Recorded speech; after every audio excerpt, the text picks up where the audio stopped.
नमस्कार मु सुरभि साहू स्वागत करुच्ची आपण मानकु मो यूट्यूब चैनल आधुनिक कविता रे आम संस्कृति बदली जाउथबा रूप को नहीं कि आज मोर कविता एवं कविताटी हैला आम संस्कृतिर एक ही रूप। मु भावुची दरदाम वृद्धिर माड़ झियो पिलांक पोशाकरे बेसी पड़िछि, सेतिपाई बोधे आज ताहा दिनकु दिन छोट हेबारे लागिछि।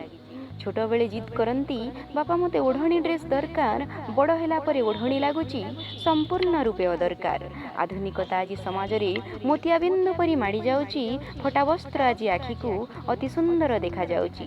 दिन थिला चिरी जाइथिबा वस्त्र को पिंधिबा को करुथिले मना, हेले आज संपूर्ण बदला रूप चिरा वस्त्र प्रथमे होउची बछा।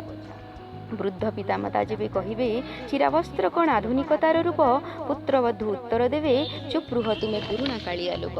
तुमे कौन जानिच दुनिया केते आगो को गलानी, ए सब वस्त्र जदि पिंधिबे नाही लोके कहिबे गाउली।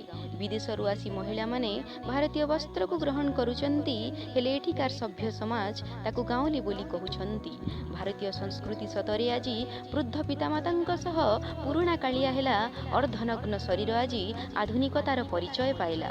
झियोंक पाई निर्मित अलंकार सबू साइता होई दुकान मध्य पड़िछि, विभिन्न प्रकार केमिकाल को बोली होई निजको आधुनिक बोली कहउछंती। आम प्रत्येक अलंकार रे पूर्वपुरुषंक अनुजाई स्वतंत्र अर्थ रहिछि, हेले आधुनिक झियो मानंकु हातरे दीपट चूड़ी रखिबाकू बहुत कष्ट होउछि। आधुनिकता जदि देखाइबार अछि उत्तम चिंताधारा रे देखाओ, आधुनिकता जदि देखाइबार अछि उत्तम व्यवहार रे देखाओ। जाति भेदर भावना रखी गरीब को तुच्छ भाविबा यह कौन आधुनिकतार परिचय?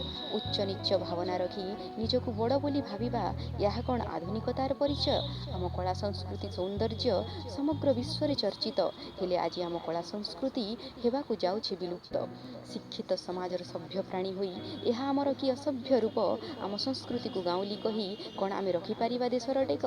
आधुनिक जुगर नागरिक होई आम संस्कृति को बजाय रखिबा आमर कर्तव्य। आम चेष्टा बळे हुए तो रहिजिवो आम संस्कृति चिरकाल पाई जीवित। धन्यवाद।